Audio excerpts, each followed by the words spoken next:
I like to think of breath work as an active form of meditating. So if the goal in some way of meditating is to come into the present moment, the breath is a great gateway for that. So I often think of breath work as like a doer's meditation. It gives you something to do or to focus on while you're meditating so that you don't have to just sit there and like find nothingness. Welcome to This is Perimenopause, the podcast where we delve into the transformative journey of perimenopause and beyond. I'm one of your hosts, Mikkel. And I'm your other host, Michelle. And we know firsthand how confusing, overwhelming, and downright lonely this phase of life can be. Join us as we share real-life stories and expert advice to help you navigate this journey and advocate for your best health. We used to think menopause signaled an end, but really, it's just the beginning. I don't even have the words to describe how excited I am about today's conversation. We're talking with my breath coach, Jenn Mansell. Jenn is a certified breathwork practitioner, which means she helps people heal by lovingly guiding them out of their heads and into their bodies using the power of their breath. Today, we're exploring the science behind breathwork and how our breath can help to reduce stress, anxiety, soothe our nervous system, improve our sleep, or even boost our energy. As a special bonus, Jenn takes us through a 2-minute breath exercise that's guaranteed to soothe even the most savage beast. Now, I'm recording this introduction after our conversation, and so I want to say how fascinated I was to see how our energy changes from the beginning of the conversation to the end. And I'm so curious to find out if your energy changes too. Drop us a note and let us know. Hello, Jenn. I'm so excited to have you here today and to introduce you to Mikkel and Amy and all of our listeners because you have changed my world in so many magical ways. And I'm feeling really high-strung right now, but I am sure by the end of the podcast, I'll be nice and zen again. But welcome to the podcast, Jenn. So happy to have you here. Thank you for welcoming me. Jenn, you've got such an incredible story about how you found breathwork, and I would love if you could share that with our listeners, please. Yeah, of course. You know, I think breathwork found me. I would say that's how it happened. I was talking to someone this week about that, you know, sometimes in life we're looking for what is our thing, and sometimes it finds us. And I struggled with chronic health problems since I was a baby. I had a vaccine injury and all kinds of things happen when I was very young, and spent most of my life feeling, you know, very unwell, like an outsider. I didn't fit in. I had all these rules and restrictions on my life. I was really like a sick kid and identified with that. And I somehow balanced that with like this bright, shiny spirit that just wanted to, you know, play and create. And when I was 16, I was really frustrated. I'd been in and out of the hospital, and I said to my mom, I have to get out of this. And if you're not going to help me and the doctors aren't going to help me, I'm going to figure out my own way. And my mom's like, okay. Like, whatever you think, you know? And I found a newspaper clipping, and it said, "The Natural Doctor." And I went to see this man who was like he was all kinds of things, but he was an amazing healer in a forest cabin. And that sort of started my journey of healing and finding my health and my vitality again. And that was the beginning of it when I was 16, and it just went on and on and on. And I was running a startup in 2017, and my health crashed again pretty bad. And during that time, I was doing some work with different coaches and things, and found breathwork, and breathwork found me. And I experienced it a few times. And then months and months later, I was at a dead end of my life, and I was sitting in meditation, and I heard this voice, and it said, "You need a tool, and your tool is breathwork. Go." Wow. And I was like, okay. So I followed it, and here we are 6-7 years later. And this practice has changed my life significantly. I'm happy to say I'm in the best health of my life and don't consider myself sick anymore, and healed. And I didn't think that could ever happen. And now I support other people to use this tool and this practice to also walk the same path. It's an amazing story. Thank you. Can we start by talking about breath? Because we all breathe and it seems pretty easy, and yet most of us are doing it wrong. Or I think we're doing it wrong anyway. So can you please describe how most people breathe and what this does to our bodies? Yeah, of course. I don't know if I would say that we're doing it wrong, but most of us are breathing unconsciously. You know, our bodies just breathe on their own. That's part of the magnificence of this brilliant body vessel that we have. But something really powerful changes in people's lives when they start bringing consciousness and awareness to their breath. Because most of us, when we breathe unconsciously, we're just kind of like, we're not breathing very deeply. We're breathing shallow. We're probably creating more stress with our breath. And when we welcome in more conscious awareness to how we're breathing, we can change how we're breathing and essentially retrain our respiratory system to breathe in a way that can help us regulate our nervous system and change our state, essentially. So if we want to feel more calm or we want to feel more energized, the breath is a powerful tool for that. So most of us are breathing quite shallow, and we're breathing short, shallow breaths that don't really use the capacity of our lungs. And we learn from a very young age to manage our emotional states with our breath. So when I work with people and we take big, full breaths, you would be blown away at the things that come up for people. They start to realize they've been holding so much tension and so much built up emotion and stress because we're usually just keeping our breath like really tight and really held. And so in a way, it's a way of avoiding feeling. If we don't breathe that deeply, we don't really have to feel that deeply. And so for most of our unconscious minds, that's a great thing. For those of us that want to feel more like ourselves and feel like our human bodies are thriving, we have to learn to breathe in a deeper, fuller way. I love that. I can say one more thing on that too, is that there's a lot of talk these days about breathing through our nose versus breathing through our mouth. And there's an amazing book by James Nestor on this topic. And most of us are breathing quite habitually through our mouths. And more ideally, we would be breathing more through our noses. Why is that? It's kind of the passageway that the body prefers. There's lots of conversations about like how we've evolved anatomically, and that the nose is specifically for breathing and the mouth is supposed to be for eating. And when we breathe through our nose, it's more stimulating to our vagus nerve. And we tend to be more in a parasympathetic nervous system state. So a state of resting and digesting when we're breathing through our nose, because we just can't breathe very fast.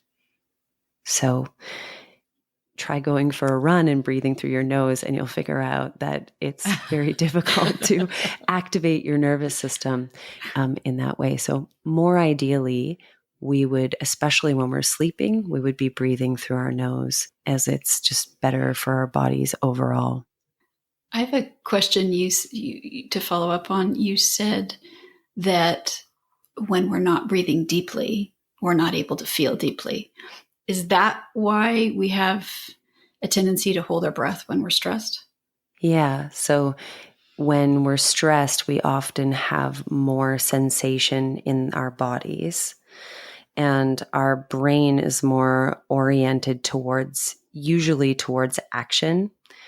We either go into flight, fight, or freeze response when we're in stress, usually, depending on the level of stress and how our body has learned to adapt.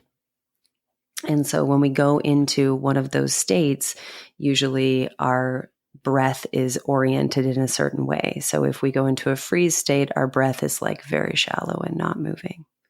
If we go into a flee state or a fight state, our breath might be more charged and more full.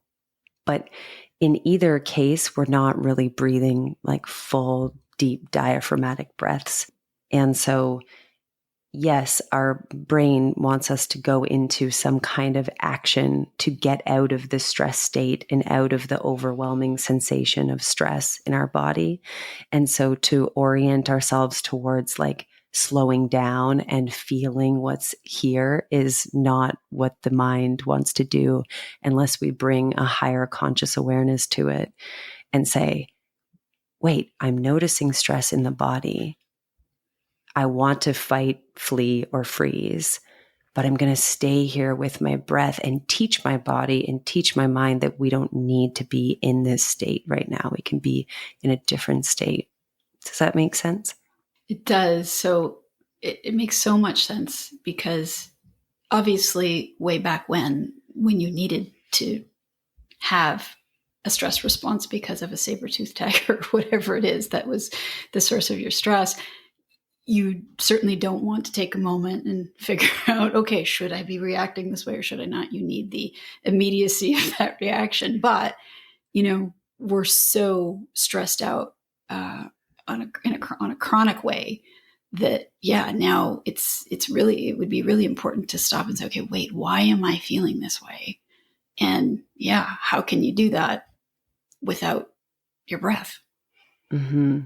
Yeah, exactly. And often when we're not breathing deeply, we are often more stuck in our minds. I'm so stuck in my mind. Jen, help me.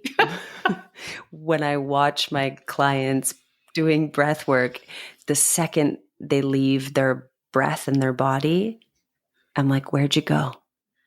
They're like, oh, I'm back in my head. I'm thinking about later. I'm thinking about tomorrow.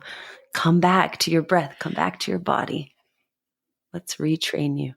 Well, and even when I started at the first session we had, it was in a group class. And after at the end, I'm like, so was I doing that right? Like, I don't know.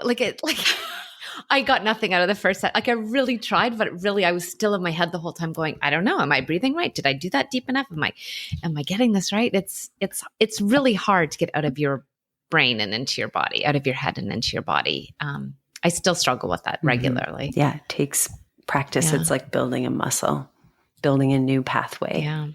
So maybe you can tell us a little bit about how we build that new muscle and what breath work looks like, or what some of the techniques are that you use. Mm-hmm. Yeah. So breath work really means conscious breathing, like breathing in specific ways to elicit a specific state change or shift in the body. So I like to think of breath work as an active form of meditating. So if the goal in some way of meditating is to come into the present moment, the breath is a great gateway for that. So I often think of breath work as like a doer's meditation. It gives you something to do or to focus on while you're meditating so that you don't have to just sit there and like find nothingness. So breath work really, there's kind of a couple different pathways of this work. All of it is focused around bringing consciousness to your breath. There's sort of like a therapeutic path of breathing and a functional path of breathing. So there's lots of different specific breathing techniques that we can use to manage our nervous system. And I think people often think about managing your nervous system as trying to find peace and calm, but they don't realize that we can also use these kinds of practices to build energy or to shift out of a more numb or depressive state. Can be used in that way too. So we can either upregulate or downregulate the nervous system using the breath. And so functional breathing techniques are things like 4-7-8 breathing, box breathing, coherence breathing. There are these different techniques that we can use, throughout our days and lives for, usually shorter chunks of time, to give ourselves a physiological state change. Therapeutic breathing tends to be where you use a specific breathing technique for a longer period of time, usually 45 minutes to an hour, and you're just breathing continuously. And oftentimes this can bring up like deep subconscious material, because like I said, if we manage all of our emotions and our stress by holding tension in the body and holding our breath in shallow breath, when we breathe in a deep, full way, oftentimes we can really get into some deep things that we have repressed in one way or another. So those are sort of the two different paths of breath work. And certainly there's lots of different ways that you can use the breath, whether it's like a daily practice, or if you're doing therapeutic breathing, I would say that's more like a weekly practice or a monthly practice. So fascinating. Could we maybe dig into the science a little bit? Mm-hmm. Yeah, absolutely.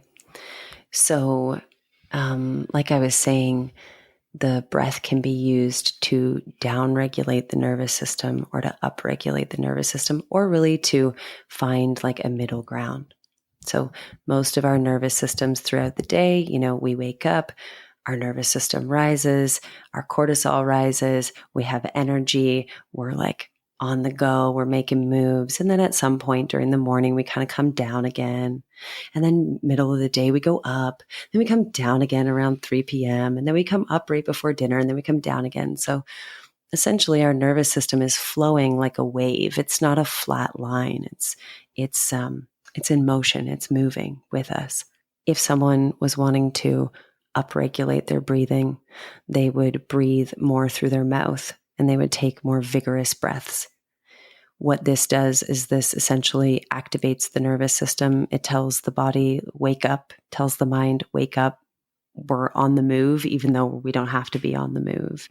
So I find that this is really helpful for people to do if they have a crash in the afternoon, or for a lot of people who are going through maybe struggles with cortisol levels. If you wake up in the morning and you can't get off the runway, so to speak, I really find that breathing in this way in the morning time can really help to shift you into a more awakened state of awareness.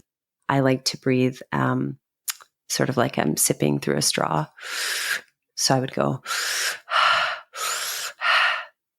and do multiple rounds of breath like that. And like I said, what that's going to do is it's going to temporarily increase your adrenaline. It will activate your nervous system and essentially prepare your body for movement and for activity. The flip of that is when we breathe through our nose, like I said earlier, really stimulating your vagus nerve along with your parasympathetic nervous system. So when we breathe through our nose, we release nitric oxide. Nitric oxide is a beautiful anti-inflammatory compound in our body that is very supportive in all forms of healing and longevity. So breathing long and slow breaths through the nose really helps the body shift into more of a parasympathetic state. Oftentimes we get stuck in one state or the other, and people don't realize that we're doing this wave all day long, but a lot of times we get stuck. We get stuck on a high, or some people get stuck in the low. They just they can't get motivated. They can't get moving. And the body really needs transition time between states and needs oftentimes a stimulus and something that can encourage it to shift states. So all of this is happening beneath the surface of our biology, but we can impact it quite easily. And the breath is like the number one way, the simplest way. Any moment, anywhere, anytime, you can be in your car, on the subway. And if you either slow your breath down and breathe gently, long, deep breaths through your nose, or you breathe more actively and vigorously, you can shift your nervous system state in a matter of 5 minutes. Jenn, what is the humming or buzzing, I know that sometimes works in tandem with breath work. How does that help? What does that do? Yeah, they would call that vagal toning. Okay. So when we make a humming sound, especially if you are doing an exhale, either an audible sigh or a humming, both vibrate in your neck, and your vagus nerve runs through your neck. So it can be stimulating to that. And your vagus nerve is essentially the like the conductor of your whole nervous system. So when we stimulate that, we sort of say like, hey, like, see how our levels are, see where we're at. And the body can then make adjustments as needed. So yeah, a simple practice might be just sitting for 5 minutes, and each exhale, either doing a sigh like a ah, or simply doing a humming. And quite quickly, you'll notice that your whole system just starts to really, really, really settle. And so one part of that is the breath, and then the other part of it is the vibration from the sound that can be really effective. Short story, when I did one of my breathwork trainings, they taught us about sighing, and I got really into it. And I was at my parents' house. We have an open concept house, and I'm sighing all the time. And I overhear my dad say to my mom, like, is something wrong with Jen? She's doing a lot of sighing. Is she okay? Oh my, is she It okay? was so funny because I was just getting into a relaxed state, and he thought there was something wrong with me.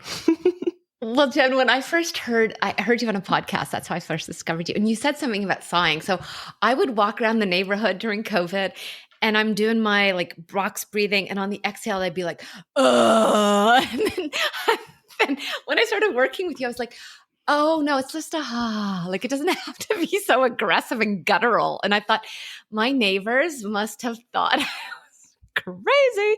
And I am crazy, but yeah. Thank you for helping me to find a more Zen way of doing the sigh. Maybe you probably had a lot to release at that time, really and I'm did. happy that you honored it and let it be expressed. That's good. Yeah, well, thank you. Yeah, no. I wonder if maybe at this point, because so many women, our listeners, are going through that anxiety and that stress and that depression, is this a good spot to maybe do a quick little exercise? Yeah, of course. Oftentimes, anxiety and depression are nervous system states that we get stuck in. So oftentimes, if we get stuck in a more parasympathetic state, we would call that kind of a freeze response, which sometimes can show up as depression, AKA my energy is depressed or suppressed, and I can't access my energy flow. So for those people who are kind of in that state, it's really, really helpful to do more activating breath and movement practices to get your energy moving. So usually something happens in our life, we have a big change, whether that's internally, physiologically, hormonally, or externally, and our system doesn't know how to adapt. So we get stuck in this state. And so doing a vigorous breath practice along with movement, I would say like shaking is a great thing, just to stand up and to do a and shake your body. Anything that's going to get your energy into motion will be powerful for someone who is, feeling kind of stuck in a state of depression. And once again, for folks who are feeling like they're stuck there, these are really good things to do as a daily practice or multiple times a day. You want to tell your body it's safe for us to change states. It's safe for us to change states. So same goes for anxiety. Often anxiety is like we're stuck in a sympathetic state, can't get out, body doesn't know how to downregulate. We're kind of just buzzing and vibrating there often. And for those folks, I would say that a more down-regulating practice can be helpful.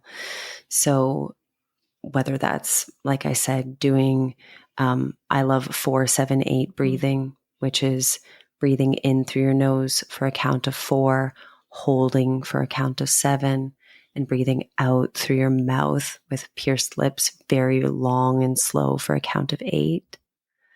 That can be extremely powerful and helpful to help you shift out of that just like state of constant buzzing and anxiety. And one thing I would add here, those are practices to do on your own, but the human body is so cool. We actually are constantly mirroring and matching each other.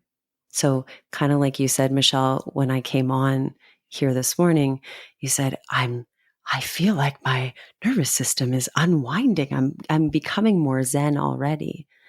And so what can actually be very helpful if you're stuck in a nervous system state is to co-regulate with someone else. So if you have even a dog or an animal or another human that is able to access a regulated state or an upregulated state, depending on the medicine you need. If you're stuck in a depressive state, find someone who's got energy and go be with them and be in their energy and let that move your nervous system into motion, because we're always syncing up. Oh, interesting. When we come together, there's like a nervous system standoff that happens. It's like, whose nervous system is going to win? Am I going to meet you in your dysregulated place, or are we going to go to a regulated place? And so a lot of times what happens, we get together with friends and people and they're in a dysregulated state and they're all over. Yeah. And then our nervous system gets pulled on into that with them. But we have a choice. If you're conscious and aware of your own state of being, and you choose to stay in the regulated state and you just stay there, the people around you will match you eventually. So all my clients come in and they're like, blah, blah, blah. And then 5 minutes in, they go, I'm here now. I'm like, okay, good. Let's talk. I have to share, Jenn, when you were doing the humming, I felt that in my chest, in my anxiety spot. And I have not done breath work. And if there's a skeptic among us, I'd probably be more of the skeptic. And I felt that. So for anybody listening, wow, give this a shot, because even if Mikkel is feeling this, there's something to it. There's something to it. Yeah, and it's this gift that we have that we can give to each other. You know, I think a lot of us are like stuck in these chronic states, and we don't tell the people around us that we feel anxious. We don't tell the people around us that we're struggling with depression. But, you know, what if we saw it as like, I'm in a state and I want to shift states, but my body can't, and I need support. And there's such simple ways. You can sit back to back with someone and both hum, and you'll sync right up. Your nervous systems will sync up with each other. You'll feel just like you felt when I was humming. So it's wonderful, and it can be really, really supportive of each other to give that gift. And you can also do it on your own. I like that too. I wish I'd known you when my son was younger, because to sit back to back when he would never do that with me. So he like taped us together, but when he was little, he definitely, and he does, you know, he's got some anxiety. Most teenagers do. I think that something like that would have been great for me to have trained him on or taught him earlier, so that we could maybe continue, but maybe I can get him to even just hum on his own. We'll see. Yeah. But absolutely. Even they say singing is good as well for stimulating the parasympathetic nerve, right? Absolutely. Yeah. Just get him singing some sweet rock songs. Yes. Oh, yeah. So, Jenn, we've talked about, obviously, the benefits in terms of relieving stress. What are some of the other benefits that people get from breath work, you know, particularly if there's a consistent practice over the long term? Mm-hmm. Yeah. I mean, I think for me, the greatest gift of having a breath practice is presence. Mm. When you connect with your breath as a gateway to presence on a continual basis, it helps you cultivate this ability to be in this moment with people, with yourself, with nature, with life, with whatever is here. And to me, that is the greatest gift, because that is the cure for all of the all of the ailments, is just to be able to be right here in whatever's happening. So definitely presence. I know for me that when I really built a relationship with my breath, I started to realize that I was tired all the time before. And I think so much of it was just I wasn't breathing well. I wasn't breathing well. I wasn't managing energy well. We are energetic beings. And most of us, it's like having a car and knowing nothing about the car. We're energetic beings and we know nothing about how that works. So true. And the reality is that we can shift and change and use our breath in any moment to kind of like dial things up or dial things down throughout the day. And when we do that, our energy levels are much more easily sustained because we train our body. Eventually, our body just does it on its own. If I need more energy now, my body will just start breathing in the way that I've trained it to breathe. If I'm feeling overwhelmed, my body will now just breathe in the way that I've trained it to breathe, which is really, really, really cool. And I think if we can do that, why wouldn't we spend some time doing that so that we have this like built-in mechanism that is working for us and supporting our bodies to move in the direction of health and well-being instead of, the direction of like dis-ease and repression. And so how much time do people need to dedicate? Like, is this something I need to breathe for an hour every morning, 10 times a day? Like, what does it take to see some of these benefits? Sure. Yeah. I would say that the payoff is immediate. So that's a great reason to do this practice. And you can kind of get hooked on it because you're like, wow, I feel different. I would say to see the benefits in a sustainable way, it's best to do a daily practice. And that will really help you to build a relationship with your breath, which then, you can carry with you out into the world wherever you go. I would say sort of a 5 to 10 minute morning practice is most ideal, because before our mind hijacks our day, it's really great to get centered into our body and the present. I have tons of these things on Insight Timer. If anybody wants to go on that app and find me, you'll find a bunch of recordings of these things. I have some on my website, but just doing a simple practice every day is a really great way to build a relationship to your breath. And then longer breathing sessions can really deepen the work. As you know, Michelle, you've done a lot of them over the years, but certainly doing the deeper dives, the therapeutic breathing, that's 45 minutes to an hour once a month at least, is a really, really great way to come to understand the power that your breath has. I don't know how to articulate this, but things became so much more clear that I had done years and years of therapy and I never figured out. So I don't know what it was. There's just something magical. There was just something very magical to it. Yeah, we know that when you breathe in this way, and it's been studied since the 70s, when you breathe in this way, conscious connected breath over a long period of time, it actually has the same impact on the brain as psychedelics do. When you hyperoxygenate the body, the default mode network turns down the volume. So we can actually, there's room in our mind to have more spontaneous thought.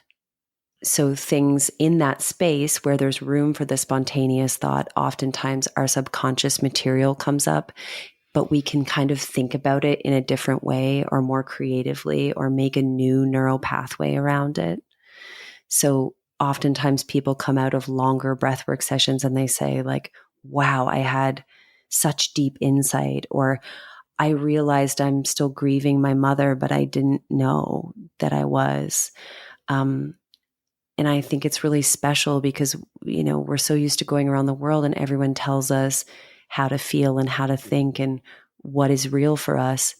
But how many things bring us so deep into connection with ourselves that our truth emerges, that our own original thought can come through. And I think that that's a really powerful gift to have access to. I agree. I think the most powerful moment for me was in one session. At the end, I was like, I'm enough. Like, and I've gone through life always feeling I'm not good enough. I'm not smart enough. I'm not enough. And I was like, no, like everything I have is already here. Like I don't know.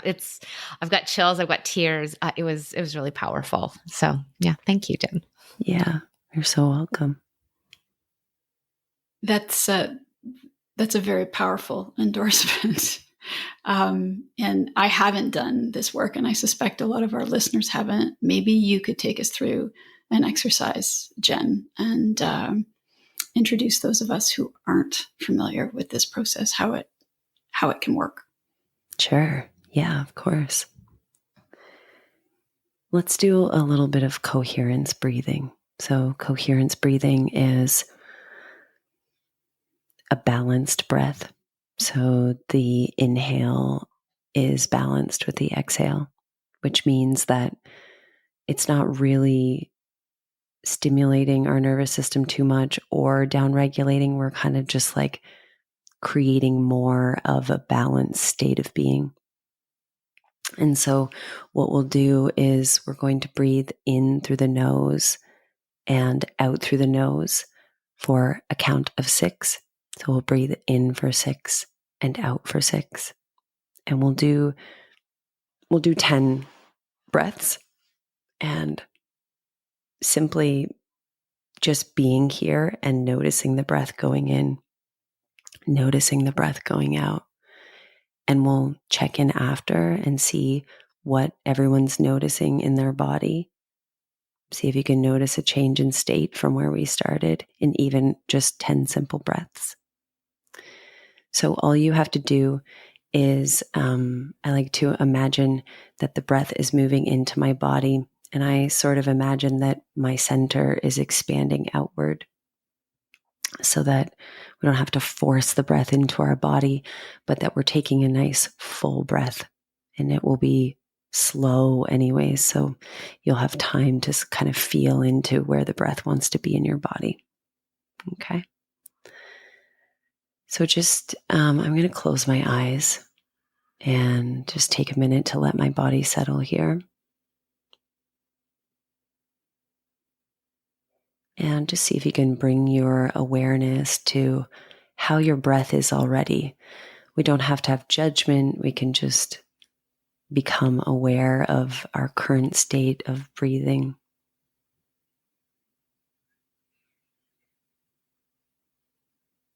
And then we'll just take an easy breath in and an easy breath out. And we're going to begin by breathing in through the nose. So we'll breathe in for 1, 2, 3, 4, 5, 6, and out through the nose. 6, 5, 4, 3, 2, 1. Breathing in through the nose.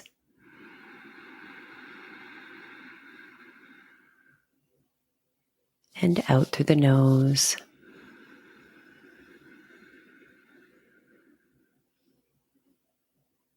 Breathing in 1, 2, 3, 4, 5, 6, and out 6, 5, 4, 3, 2, 1. Breathing in.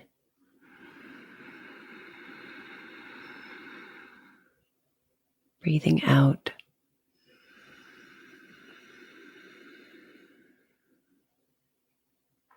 Breathing in. Expanding your lungs. Breathing out with ease.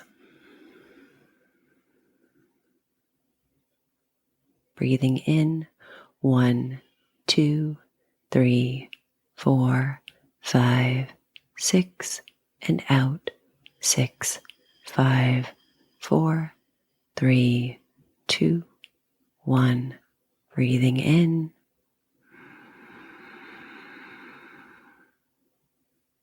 Breathing out.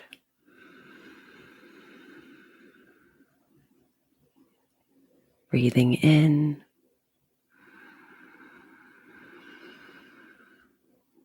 Breathing out.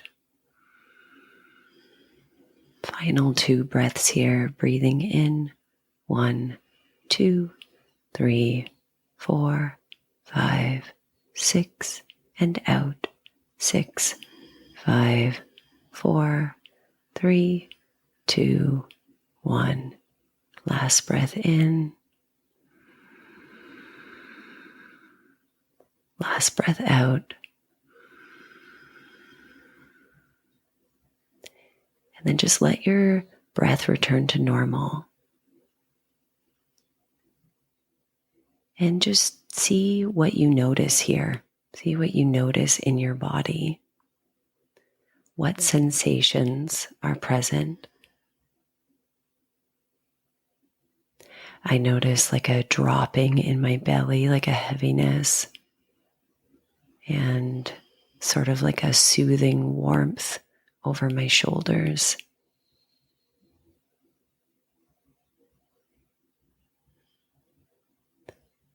And then we'll slowly come back. And I would love to hear what you noticed. I think for me, very dramatic recognition of my body. So noticed my posture, my head was kind of hurting, like things that I would have gone through my day and not paid any attention to. And it was the first count of 6. It was hard for me to get to 6.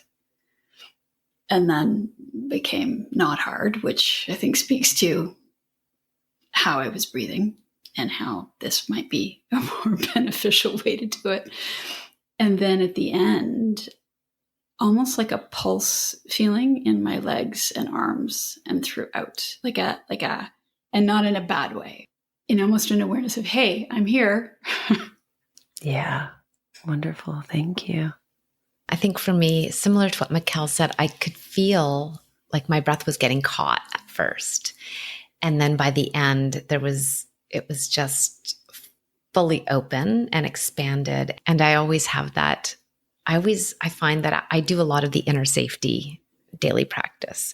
And I always find afterwards I can feel the energy kind of moving. It feels like it's moving in this circular, expansive kind of pathway after. Mm-hmm. Yeah. Yeah. I'm so happy that that you both shared like the sentiment of feeling connected to your body, because I think this is why this is so important for your listeners, is that I think when we're experiencing big shifts and changes in our body, or if you're struggling with a chronic health problem like I was, we often get into this mentality of being in our mind and trying to figure out how to fix our body. What do I have to do to fix my body? And that is certainly where I was stuck. And that's why I was sick for years on end, because I was really not listening to my body, not actually being present with my body. And I think, bringing consciousness to our breath helps us build this body awareness, which means we have a relationship with our body as we're going through this change, instead of living in this paradigm of trying to dominate the body into health and well-being, which never really works. I love that. I feel very zen right now. Thank you. Michelle has landed. Yeah. It only took an hour, 45 minutes. I'm here.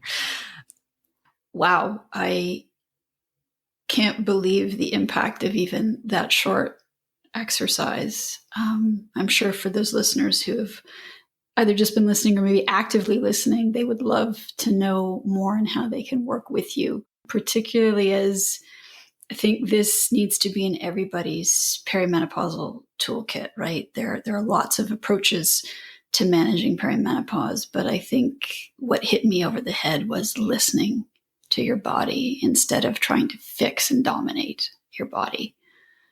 So how do our listeners go about starting that process with you? Yeah. I work with people in many ways these days, but probably the most accessible way to dive into my world is that each month I do a community breathwork practice. It's 90 minutes long. We breathe for about 50 minutes. It's done online. So you build yourself a cozy nest at your house and you get headphones and an eye mask and tuck yourself in, and I guide you through a breathwork practice virtually. And despite it being virtual, I think it's quite beautiful and intimate, and people love it. So people have been coming back over and over and over again for years now. So that's one way that people can work with me. And then outside of that, I have a private practice where I work with individuals, really helping them deepen their relationship with their body and their feelings and all of the wisdom that's here, including the breath. And I do a bunch of different group programs over the year, which kind of weaves breathwork and somatics. Somatics is really just all of everything we're talking about here, building body awareness and connecting deeper with the body. And all of those are available through my website, jennmansell.com. And you're welcome to reach out to me via there or email, and I would be super happy to guide you in the right direction. Jenn, what's the one thing you'd want to leave our listeners with today?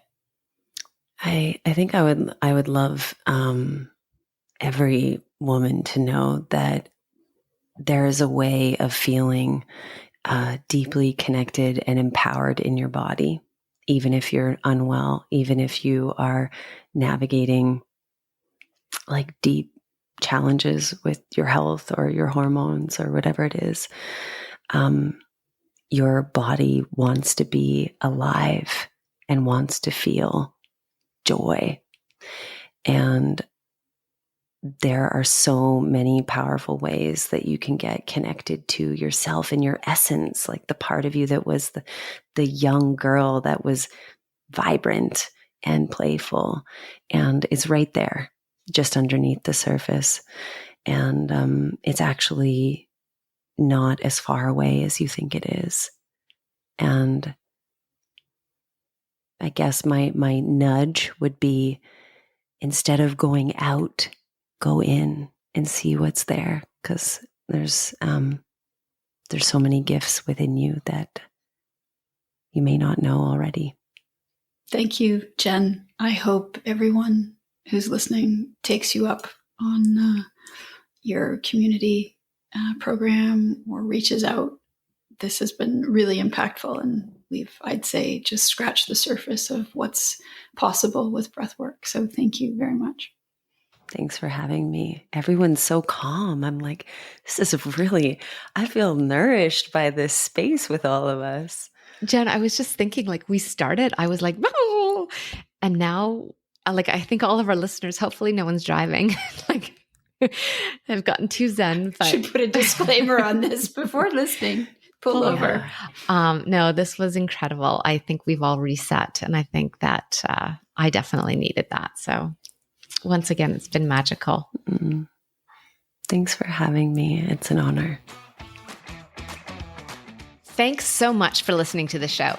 If you like what you hear, please take a moment to rate and subscribe to our podcast. When you do this, it helps to raise our podcast profile so more women can find us and get a little better understanding of what to expect in perimenopause. We also read all the reviews, the good, the bad, and the ugly, to help us continuously improve our show. We would love to hear from you. You can connect with us through the podcast, on social media, or through our website. Our information, as well as links and details from our conversation today, can be found in the show notes. This podcast is for general information only. It's designed to educate, inspire, and support you on your personal journey through perimenopause. The information and opinions on this podcast are not intended to be a substitution for primary care, diagnosis, or treatment. The information on this podcast does not replace professional healthcare advice. The use of the information discussed is at the sole discretion of the listener. If you are suffering from symptoms or have questions, please consult a qualified healthcare practitioner.